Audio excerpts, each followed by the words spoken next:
প্রিয় বন্ধুরা কেমন আছেন? আশা করছি সবাই অনেক ভালো আছেন। আমি বেশ ভালো আছি আমার ফ্যামিলি বাচ্চা নিয়ে।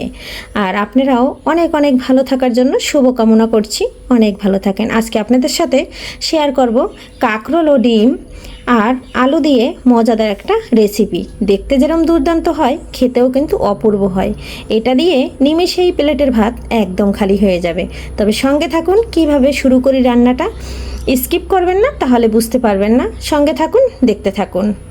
নমস্কার বন্ধুরা, সবাই কেমন আছেন? আমি পাপড়ি চলে আসলাম আপনাদের মাঝে কিচেন অ্যান্ড ব্লগ থেকে। আজকে রান্না করব হাঁসের ডিম। এখানে 6টা হাঁসের ডিম সিদ্ধ করে নিয়েছি আলু কিউট কিউট করে কেটে, তবে আলুটা সিদ্ধ করি নাই। আর নিয়েছি কাঁকরোল কিউট করে কেটে, কাঁকরোলের উপরের ইটা ফেলে দিয়েছি। আর এটাও কিন্তু একদম আলুর মতো করে কিউট করে কেটে নিয়েছি। সঙ্গে নিয়েছি 2টো পেঁয়াজ। আজকে থাকছে আপনাদের সাথে ডিম আর আলু কাঁকরোল দিয়ে মজাদার একটা রেসিপি। কাঁকরোল তো বন্ধুরা কতভাবে খেয়েছেন, একবার হইলেও এভাবে ডিম দিয়ে খেয়ে দেখেন রান্না করে, এর স্বাদ একদম জিভে লেগে থাকবে। তবে চলুন রান্না করতে যাই। কিভাবে রান্না করি সঙ্গে থাকুন। ডিমটা ভাজার জন্য দিয়ে দিলাম কড়াইতে তেল, আর দিয়ে দিলাম একটু হলুদ লবণ। এখন ডিমটা ছেড়ে দিলাম। হাঁসের ডিম তো হালকা করে ভেজে নেব।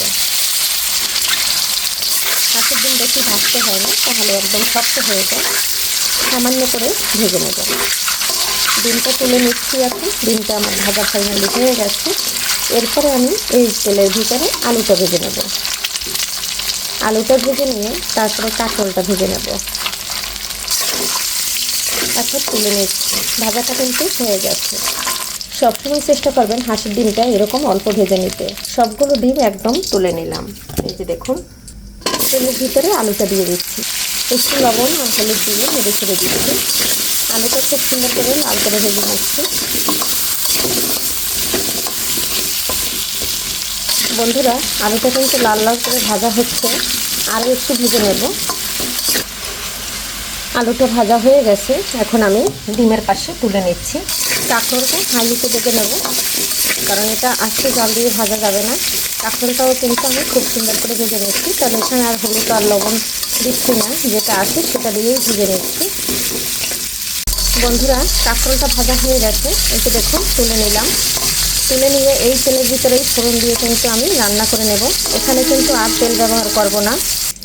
একটা তেজপাতা আর দিয়ে দিচ্ছি কয়েকটা গোটা জিরে। এই যে জিরেটা অল্প কয়েকটা জিরে দিয়েছি, এটা একটু ভাজা হোক।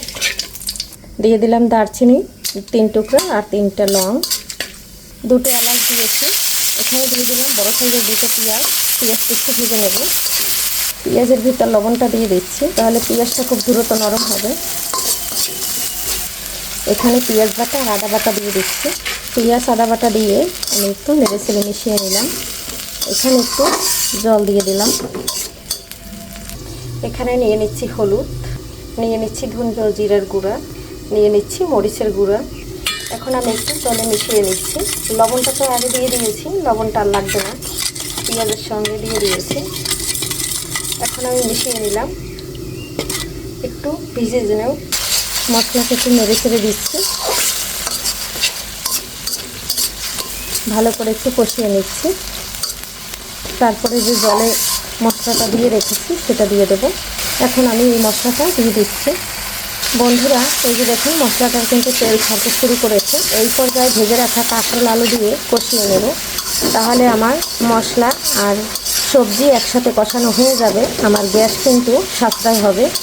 তার জন্য আমি এখানে এখন দিয়ে দিচ্ছি সবজিটা।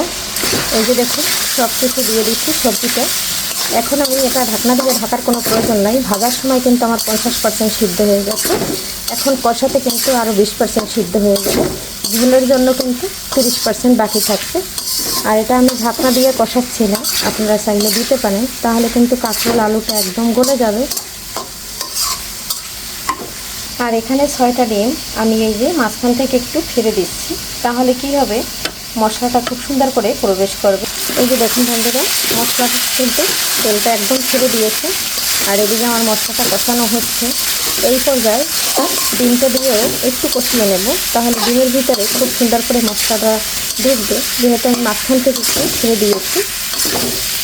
আর এদিকে তো দেখতে পাচ্ছেন আমি আলুটা দেখিয়ে দিচ্ছি যে কতটা সিদ্ধ হয়েছে। আর এই যে দেখুন কাঁকরোলটাও একদম সিদ্ধ হয়ে গেছে, কোনো প্রয়োজন নাই ঢাকা দেওয়ার। ঢাকনা ছাড়াই কিন্তু খুব সুন্দর করে আমি কষিয়ে নিলাম। মশলাটা যত ভালো করে কষাবেন তত কিন্তু তরকারির স্বাদ বাড়বে। আর সবজিটা কিন্তু ডিমের যে মশলা সেটা কিন্তু যে কোনো মশলা সবজি ভালো করে কষাতে হয়, তাহলে কিন্তু খেতে দুর্দান্ত হয়। ডিমটা দিয়েও খুব সুন্দর করে নেড়ে ছেড়ে কষিয়ে নিচ্ছি। এরপরে এখানে দিয়ে দেবো ফুটান্ত গরম জল।